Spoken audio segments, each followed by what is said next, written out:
Antes de meternos a ver los números, las variaciones, las ponderaciones, cuánto pesa una cosa, cuánto crece lo otro, vamos a definir básicamente los principales estados financieros que se ven en una organización. Y más allá o alejándome de la semántica contable técnica, voy a nombrar estos tres principales estados financieros de la manera más sencilla, más fácil, porque finalmente lo que pretendemos con esta conversación es tener un entendimiento general de la situación financiera de la compañía y cómo cada uno desde su proceso puede aportar para mejorar los números. Entonces me voy a alejar de la normatividad, de la semántica ni contable como tal, y los voy a resumir de la siguiente manera: los tres principales estados financieros de una compañía. El primero de ellos, el más común y el más conocido, es que el que llamamos estado de resultados. Algunas personas lo llaman P&G, pérdidas y ganancias. Otros lo llaman P&L, Profit and Loss, pérdidas y ganancias de igual manera. Y finalmente este estado de resultados lo que pretende es reflejar la operación de la compañía en un periodo determinado en cuanto a su resultado de utilidad o pérdida, es decir, después de vender X volumen de productos o servicios a X precios y generar una venta y descontarle todas las erogaciones, gastos que implicaron atender esa venta, cuánta utilidad generé en el periodo, cuánto me quedó después de vender, quitarle mis costos y mis gastos, qué utilidad generé. Entonces, un estado de resultados básicamente es para decir cuánto vendí y después de quitarle costos y gastos, cuánto me quedó. Eso es lo único que va a mostrar un estado de resultados. Digamos que por el contrario, o de manera complementaria más bien, un segundo estado financiero es el balance general, que de alguna manera no está mostrando la operación del día a día de los productos y bienes que vende el servicio y cuánto utilidad están generando, sino que el balance general lo que muestra es la situación financiera de la compañía en cuanto a todos los activos que posee y en cuanto a todos los pasivos que tiene. Es decir, el balance general no refleja los productos o servicios que vendo. El balance general lo que refleja es qué tiene la compañía. Y cuando hablo de qué tiene, es su inmueble, sus maquinarias, sus oficinas, sus carros, sus vehículos, y también cómo han sido financiados esos activos. Ha sido financiado por deuda, es decir, por pasivos, por obligaciones financieras, por aporte de socios. La diferencia de estos dos realmente es sustancial. Una se enfoca en productos y servicios de lo que vendo y cuánto me queda, y la otra se enfoca en identificar cuánto tengo, qué es lo que tengo para poder generar al mercado ciertos productos y servicios que me generan este resultado. Entonces, este me muestra qué utilidad generé, obviamente partiendo de la venta y de los costos, y este me muestra qué tengo, qué cosas tangibles o intangibles poseo como compañía para poder efectuar mi actividad comercial para generar la venta y la utilidad que se ve en un estado de resultados.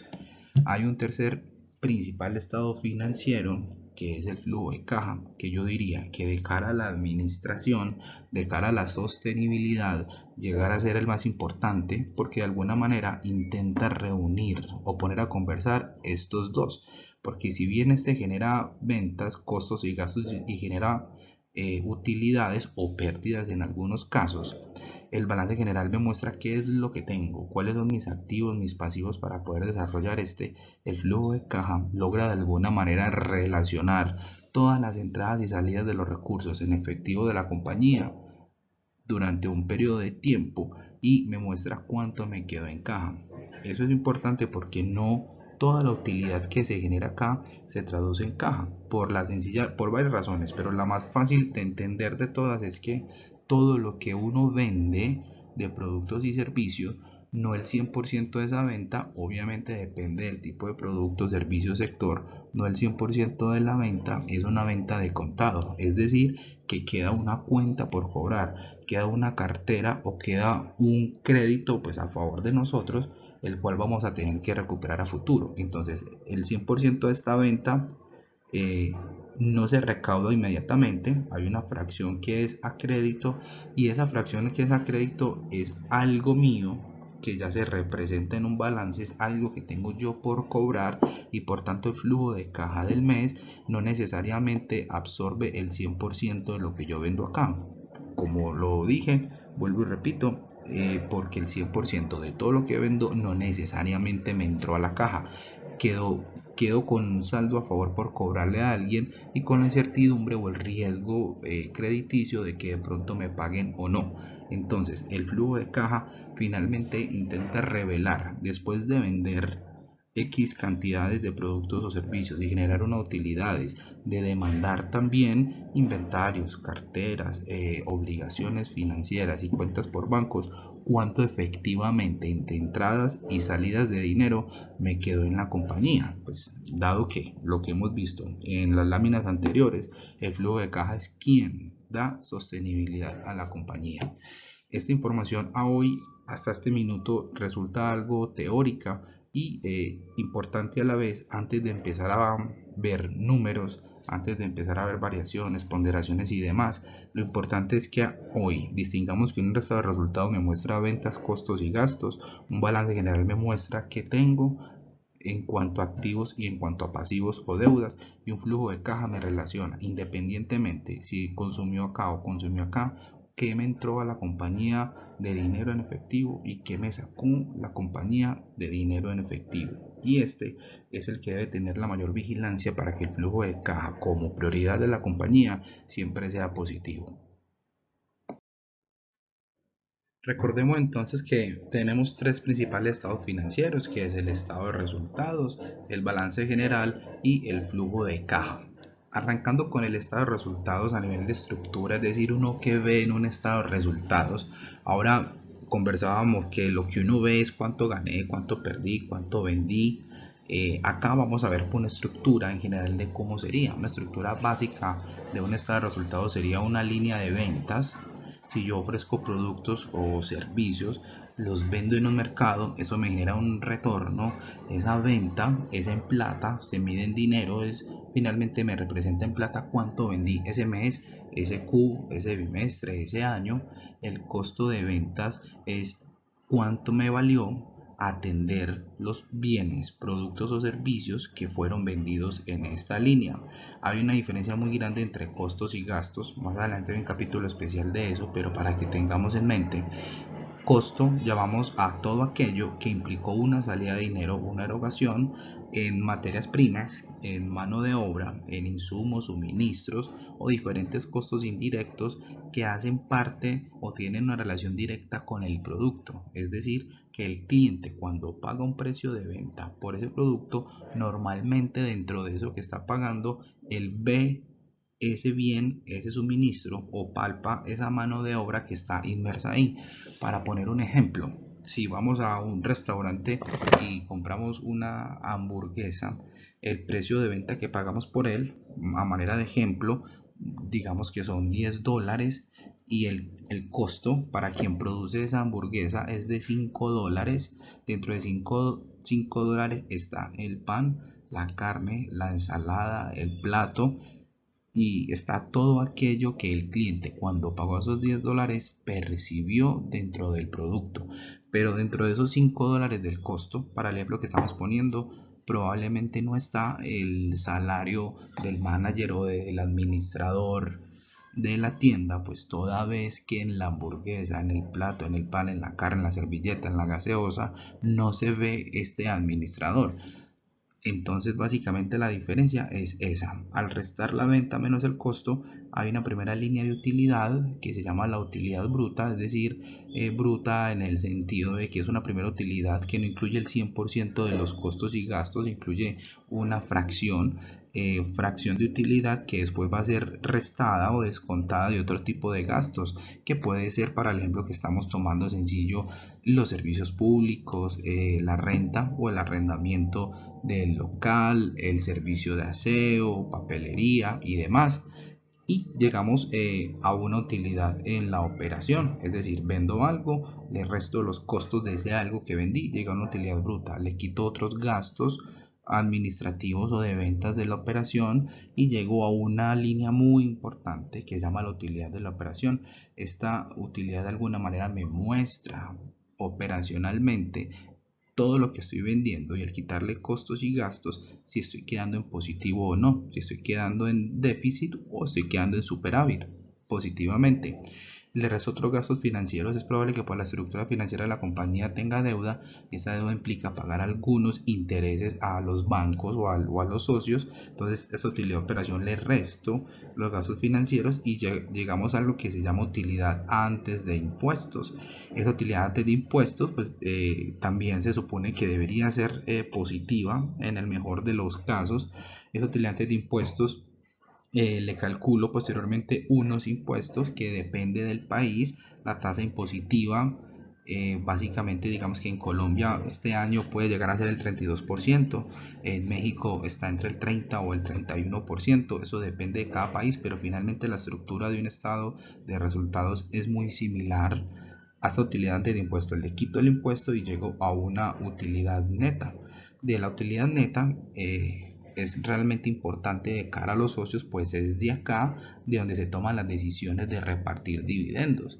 Para eso se hace cada año unas asambleas de accionistas con los cuales se toman pues, decisiones de distribución de dividendos, que obviamente no se reparte el 100% de la utilidad neta, toda vez que la compañía necesita recursos para reinvertir en sus maquinarias, en sus equipos, en su infraestructura y demás, para poder generar productos, bienes o servicios que para el siguiente año me aumenten esta, de modo que al descontarle costos, gastos, me genera una utilidad en operación, pago gastos financieros, pago impuestos y llego a una utilidad neta que se supone que año tras año debería ser mayor a la del año inmediatamente anterior. Por tal razón, no el 100% de la utilidad neta se va a pagar dividendos a socios. Usualmente se hacen propuestas de distribución de dividendos, eso depende del sector, depende de la compañía, depende también si es familiar, si es una compañía mixta y ese análisis digamos que se hace en función a la caja que tenga la compañía en realidad, porque recuerden que esta utilidad neta no significa que la compañía en la caja tenga este valor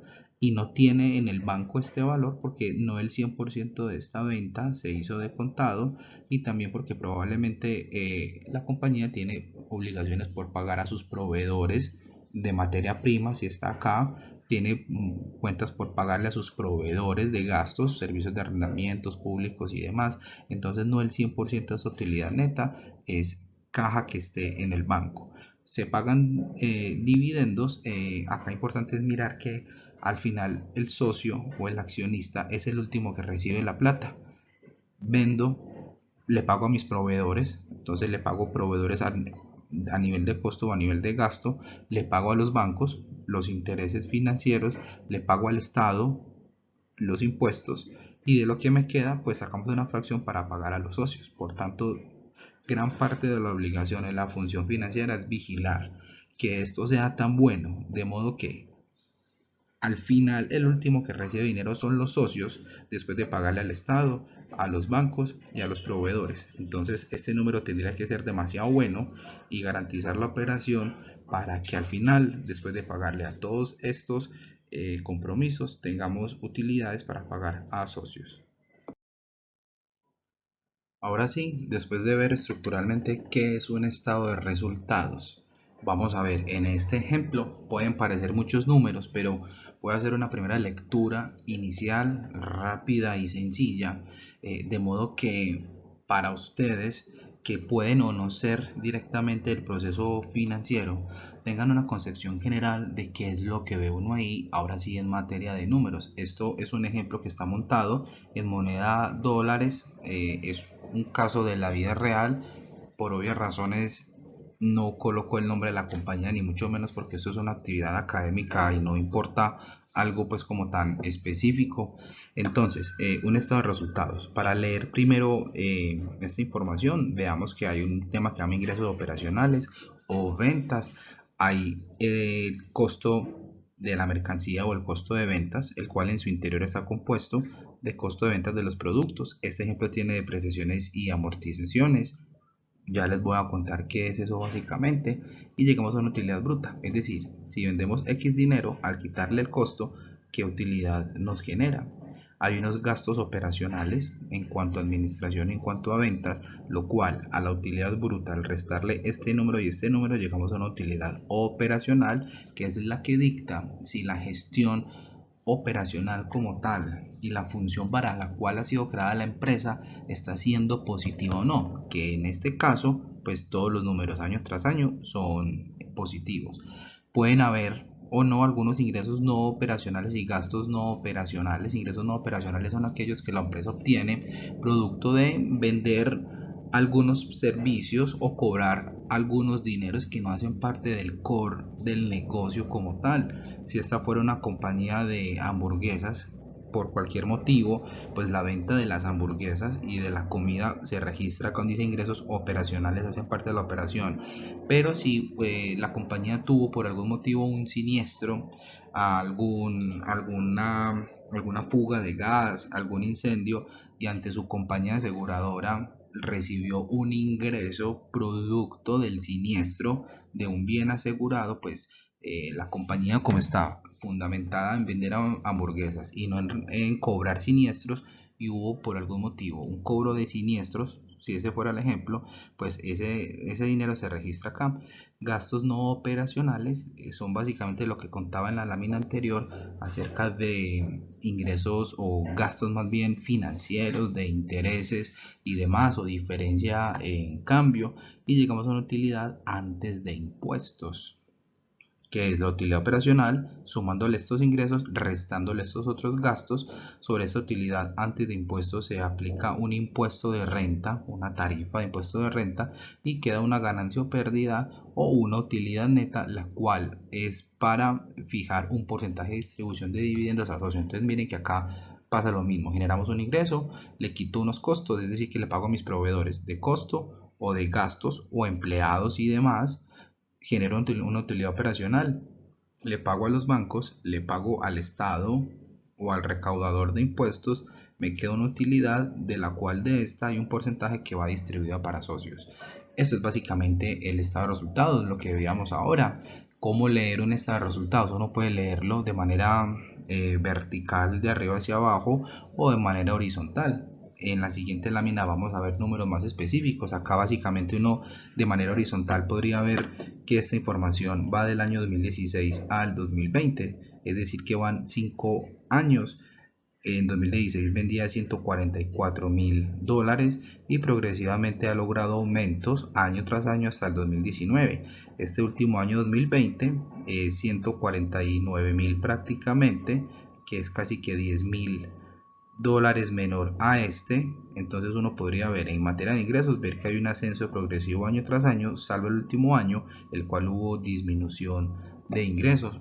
Una práctica muy usual para quienes de pronto queremos interpretar la información de manera rápida y precisa, sumar o restar, es redondear las cifras. Cuando digo redondear las cifras es asumir que aquí no dice 148,957, sino tener un número general, redondear esto aquí prácticamente 149,000, esto aquí prácticamente es 158,000, y eso le ayuda a uno para que a la hora de hacer restas pues más o menos pueda hacerla más rápido sin necesidad de llegar a la especificidad de 243 o 957. En materia del costo, miren que también progresivamente viene aumentando paulatinamente año tras año, y el último año cayó esta cifra de costo frente a esta cifra de acá. Básicamente fueron unos $7,000 que cayó el costo. Acá el ingreso cayó unos $9,000 aproximadamente. En materia de utilidad bruta, pues aquí habíamos generado $46,000, acá 43, obviamente da menor, muy probablemente porque como la venta fue menor y el costo también fue menor, pues al final la utilidad se afectó. Los gastos operacionales empezaron en 5,000, casi $5,000, van aumentando progresivamente y llegaron a 8,600. Entonces miren la evolución tan importante del gasto. Por ejemplo, si redondeamos esto a 5,000 y esto a 9,000, uno podría decir que el gasto en los últimos 4 o 5 años casi que se duplicó. Sin embargo, el ingreso de 144 a 149 no se duplicó. Lo que podría uno empezar a ver es que podría haber un detrimento en la utilidad, y precisamente miren que aquí generamos 6,000, vendiendo 144 y acá generamos 5.000, en parte porque hubo un crecimiento del gasto en una proporción mayor a cómo se creció la venta. Esos son los primeros análisis que uno puede ir viendo cuando ve un histórico. Gastos de venta, acá fueron 26.000 prácticamente, acá se mantuvo, cosa que es muy buena porque el ingreso sí creció, pero el gasto de venta logró mantenerse casi que flat año con año y fue aumentando progresivamente, y este último año, pues guardando relación con la disminución de la venta, pues también logra una ligera disminución. Hubo ingresos de la compañía no operacionales, este caso es muy especial. Miren que acá teníamos 6.000 dólares de ingreso, acá fuimos creciendo y este último año fue mucho mayor. Miren que fue casi, si esto fuera 6.000 y esto es 30, vuelvo al ejemplo de redondear las cifras, miren que de 6 a 30 creció 5 veces esta línea de ingresos no operacionales. Y tenemos otros gastos no operacionales también, pues de 5.000, vamos creciendo progresivamente, y también aquí pues más gastos no operacionales, lo que quiere decir que la empresa en el transcurso del año probablemente se endeudó y probablemente está pagando más intereses. Pues miren que acá al principio de esta histórico pagamos alrededor de 5, de 10.000 y terminando pagando 22.000, lo que quiere decir que la empresa, el ingreso no lo creció suficientemente año tras año, los gastos de administración sí los creció, los de venta logró mantenerlos, generó otros ingresos no operacionales, y a nivel de gastos no operacionales parece que hubo como una deuda, entró en deuda de modo que pagara intereses y ciertos gastos por acá en 2020 a una tasa mucho mayor a como lo pagaba años antes. Generamos una utilidad antes de impuestos, que es esta de acá, se le aplica unos impuestos y creamos una utilidad neta.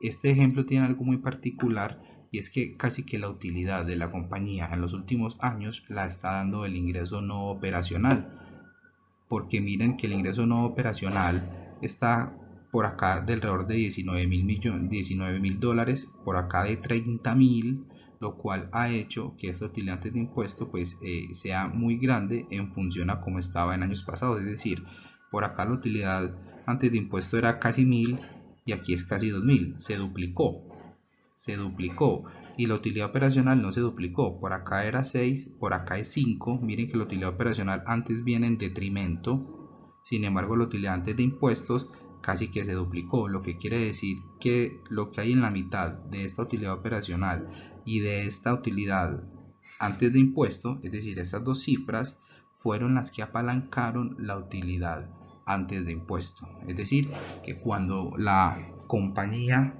o el equipo directivo saque pecho porque la operación ha generado utilidades, realmente para este caso no es la operación y la gestión operacional la que ha generado gran parte de las utilidades, sino que es la generación de ingresos no operacionales, que esta compañía tiene un caso muy específico de esto. Pudo haber sido la venta de activos, recuperaciones, otro sinnúmero de cosas.